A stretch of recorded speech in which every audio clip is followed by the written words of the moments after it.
La voix des femmes est importante dans toute société. Cette biennale 2012 en donne une preuve éclatante.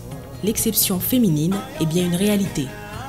À Doutasek, le temps d'une biennale, les lieux appartiennent à la créativité féminine. Des femmes artistes rassemblées en ce lieu par l'Institut Valencien d'Art Moderne d'Espagne auront sans doute eu le grand privilège d'attirer les regards sur elles et sur leur travail qui allie environnement et modernité.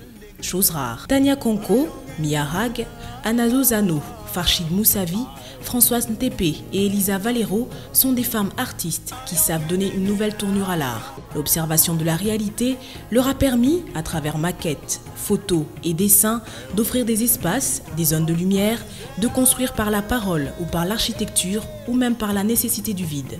Parmi les femmes qui ont séduit les biennalistes figure aussi Gabrielle Goliath, qui invite dans son travail les préoccupations sociales de son pays, l'Afrique du Sud, sans occulter les querelles de race qui le traversent. Laura Senguiyumva, belge d'origine rwandaise, dont la vidéo 1994 ramène le douloureux souvenir du génocide rwandais. Nancy Nteki, du Zimbabwe, évoquant la place de la femme objet-ifiée dans les moyens de transport. Natalimba Bikoro, jeune artiste décrite comme étant interdisciplinaire, suspendue entre le temps et l'espace, la réalité et l'imagination.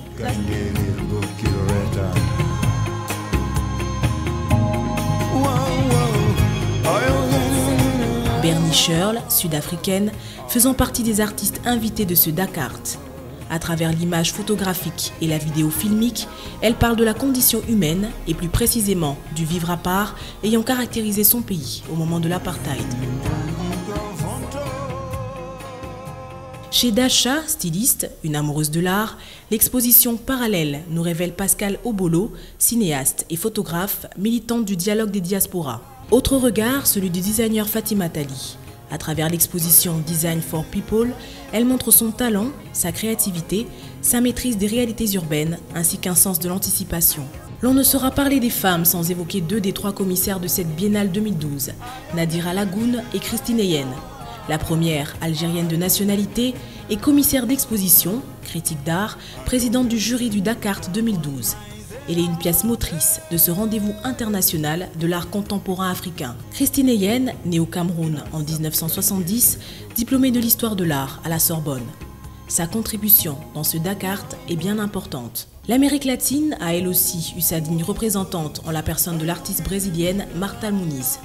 Celle-ci crée le lien entre sa culture et le lieu de ses origines lointaines, à savoir l'Afrique, par un retour de la mémoire. Quand on parle du OFF, version décentralisée, l'on pense à Joëlle Le Boussy.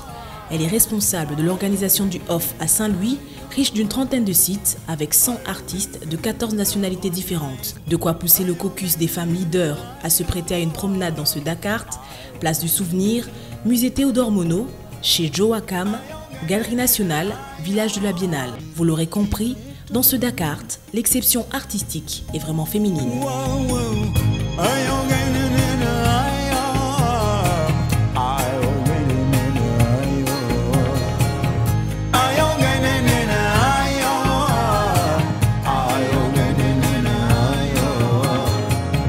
Mundu ton budago mungayate.